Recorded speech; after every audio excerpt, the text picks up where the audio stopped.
कहानी परिवार। रात के 2 बजे थे। मैं बालकनी में खड़े होकर बाय कर रही थी अपनी बेटी को। 4 बजे की फ्लाइट थी। एयरपोर्ट पास में ही है, लेकिन उसे पहले रिपोर्ट करना होता है। 7वें महले से नीचे पहुंच गई थी।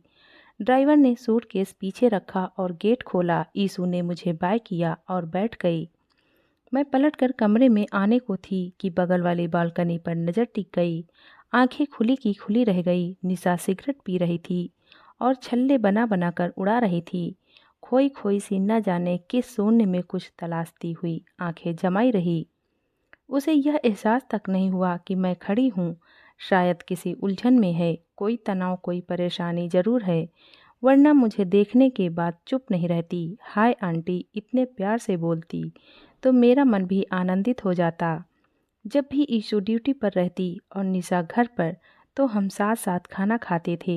कभी वो कुछ बनाकर ले आती, कभी इसी एड्रेस पर ऑर्डर कर देती, या कभी मेरे किचन में ही खुद से कुछ बनाकर खिलाती। मुझे बिल्कुल काम करने नहीं देती। निशा पड़ोसी भी है और एक ही एयरलाइंस में जॉब करने की वजह से कलीग है, लेकिन मेरे साथ जिस तरह रहती है जैसे वो भी मेरी बेटी ही है। मुझे मंजूर है, हमेशा से ढेर सारे बच्चों की माँ बनना चाहती थी।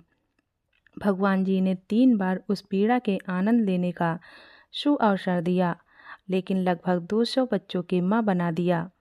मदर्स डे और टीचर्स डे के दिन देश विदेश से इतने सारे मैसेज और कॉल आते हैं कि कभी कभी मेरी अपनी ही ईशु से बात नहीं हो पाती है।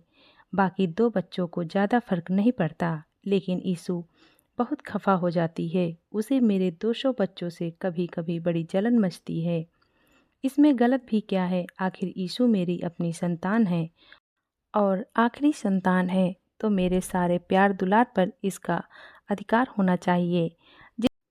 जिसके हिस्सेदार 200 पैदा हो गए हैं। लेकिन निशा से इसे कोई प्रॉब्लम नहीं थी, क्योंकि जब विदेश यात्रा पर जाती थी तो लौटने से 7-8 दिन लग जाते थे। ऐसे में निशा मेरा बहुत ख्याल रखती थी। हाय आंटी, हेलो आंटी, फिर उसने कहा गंदी मम्मा। फिर मैंने कहा हाँ बेटा बोलो। जोरदार ठहाका लगाया था उसने। ओ तो आप गंदी मम्मा हो। मैं भी हंसने लगी थी और अनदेखा कर दिया। उसके हाथ में जो सिगरेट था उससे उसकी उंगली सिक गई। बिना चीखे उसने धीरे से नीचे गिरा दिया। बेमतलब की बातें करके मैं कमरे में सोने के लिए आ गई। अक्सर ईशु को भेजने के बाद वापस सो जाती हूँ, लेकिन उस दिन मुझे नींद नहीं आई। आंखों के सामने उस प्यारी सी बच्ची का चेहरा घूमने लगा। याद आया एक दिन ईशु और निशा दोनों ने अपने एक स्टॉप के खिलाफ शिकायत की थी, क्योंकि सिगरेट के धुआं से इन दोनों को प्रॉब्लम होती थी। हैरानी इसी बात की है कि जिस बच्ची को सामने किसी दूसरे के सिगरेट पीने से तकलीफ होती थी, घुटन होती थी, खांसी उठ जाती थी, सांस लेने में दिक्कत होने लगती थी, आज वो लड़की छल्ले पर छल्ले उड़ा रही है। आखिर ऐसा क्या हुआ होगा? चूँकि उसने छुपाने की कोशिश की थी, इसलिए उससे पूछना मुनासिब नहीं लगा। मुझे इंतज़ार करना होगा ईशु के लौटने का। मैंने अपने मन को समझा लिया कि ईशु के आने पर सब ठीक-ठाक हो जाएगा। दोनों सहेलियां बहुत अच्छी दोस्त हैं, एक दूसरे के इंस्टाग्राम और फेसबुक का पासवर्ड जानती हैं। इससे बड़ा और कोई सबूत नहीं हो सकता इनकी पक्की दोस्ती का। ईशु के आने में 2-3 दिन बाकी थे, तभी वो हादसा हो गया। निशा सिगरेट के साथ वाइन भी ले लिया और संभाल नहीं पाई, हालत बिगड़ने लगी। तब मुझे फ़ोन किया, मैं तुरंत चल पड़ी। किसी अनहोनी की आशंका से कलेजा कांप गया था। पहुंचकर देखा बहुत बुरे हाल में फूल सी नाजुक बच्ची। नींबू पिलाई और डॉक्टर को फ़ोन किया। आधे घंटे में डॉक्टर साहब आए। उन्होंने चेकअप किया और बताया कुछ खास बात नहीं है, इसने शायद पहली बार वाइन पी है और सिगरेट पीने की लत लगा लिया है। शायद कोई परेशानी है, इनके मम्मी पापा को बता दीजिए। मैंने कहा था देखिए मैं इनकी आंटी हूँ, मैं संभाल सकती हूँ, 2-4 दिन देख लेती हूँ, फिर इनके मम्मी पापा को बता दूंगी। डॉक्टर साहब चले गए।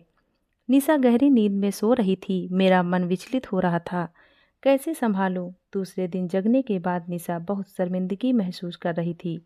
उसने बताया वो बहुत दिनों से मानसिक तनाव में है, किसी से कुछ कह नहीं सकती, इसलिए उसने सिगरेट पीना शुरू किया। लेकिन तनाव कम नहीं हुआ तो कल वाइन पी लिया था ताकि उसकी परेशानी खत्म हो जाए। इसी बात का इंतज़ार था जब वो स्वयं मुझे अपनी परेशानी बता दे, फिर मैं उसका समाधान कर सकूं। लेकिन जब उसने अपनी समस्या बताई तो हंसते-हंसते मेरा बुरा हाल हो गया।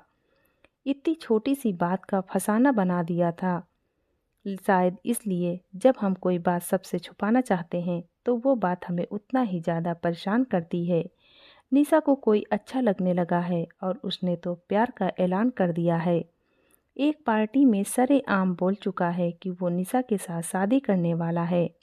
बड़ी मुश्किल से अपनी हंसी रोकते हुए मैंने पूछा कि इसमें दिक्कत क्या आ रही है जब तुम्हें भी पसंद है।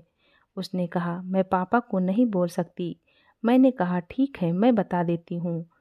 निशा चुप हो गई। शायद हाँ हो इसलिए मैंने फ़ोन किया और कहा कि आप लोग 2-4 दिन के लिए यहाँ आइए। फिर मजनू मियाँ को डिनर पर बुलाया अपने घर। निशा बिल्कुल ठीक लगने लगी। हम अपने फ्लैट में आ गए, खाना बाहर से ऑर्डर किया और निशा के साथ मिलकर घर सजाया। खाना बनाई ठीक 9 बजे मजनू मियाँ पहुँच गए। समय की पाबंदी प्रभावित की मुझे।